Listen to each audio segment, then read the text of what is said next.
Alors bonjour à toutes et à tous. En fait, ici, on a une Makiti T24. L'idée, en fait, est de récupérer la Makiti T24 pour en faire une surface de contrôle pour Cubase. Quelle que soit sa version, ça fonctionne puisqu'on travaille avec la fonction Learn, donc qui a été ici dans son 9.5, Cubase 9.5, configuration du studio. Hop là, on va s'approcher. Et ici, tout le remote control qui a été créé. Alors, ici, en fait, on va voir, c'est un morceau totalement bidon, bien sûr. L'idée, c'est de voir, en fait, la connexion entre la Makiti T24 et Cubase. Alors, la première chose, comment on fait la connexion? Simple, c'est du MIDI. L'USB, c'est pas la peine d'essayer, ça ne fonctionne pas. Les données ne sont pas interprétées. Ici, on va lancer la lecture. Donc dans Cubase, on peut voir les faders qui vont bouger ici. Alors, je vais essayer de faire comme ça pour qu'on voit le tout. Je suis désolé, je ne suis pas un spécialiste de la vidéo.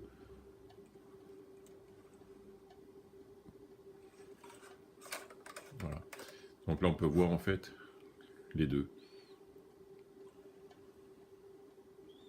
Donc automation en émission et en réception, bien sûr. Sinon, c'est pas intéressant. Ici, on est en analogique. Au niveau du. Quand je dis analogique, c'est la banque analogique. On ne se sert pas du tout des entrées de la, VST, de la TT24. On se sert de la TT24 comme une surface de contrôle, donc comme un mixeur, mais numérique dans le sens de contrôle de Cubase. Sur la deuxième banque, la banque digitale que je viens de sélectionner, ce que l'on a ici, ce sont les panoramiques. Alors ici, par exemple, je vais bouger une panoramique avec ici, et on voit ici sur l'écran, voilà, gauche, droite. Alors je vais bouger les trois premiers, par exemple, droite, gauche, voilà, on fait ce qu'on veut. Donc ici la même chose, hein, on a l'automation qui a été faite, et ici on voit les faders qui bougent. Voilà. Alors pourquoi ne pas avoir utilisé les VPOT? Tout simplement parce que les VPOT ne sont pas implémentés au niveau de la prise MIDI. Donc pas de VPOT au niveau du MIDI, pas de possibilité d'automation, hélas. On a ensuite les returns. La banque return va nous servir pour les send. Les send 1. Alors ici on voit le send à travers le. Alors je vais couper les deux mutes. Voilà. Et on voit que ici, hop, on coupe, on allume, on coupe, on allume.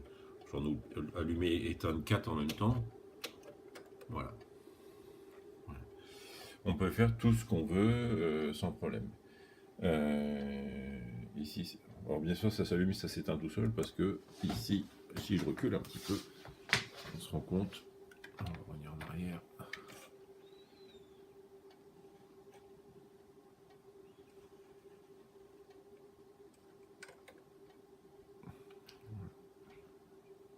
Voilà, donc automation complète.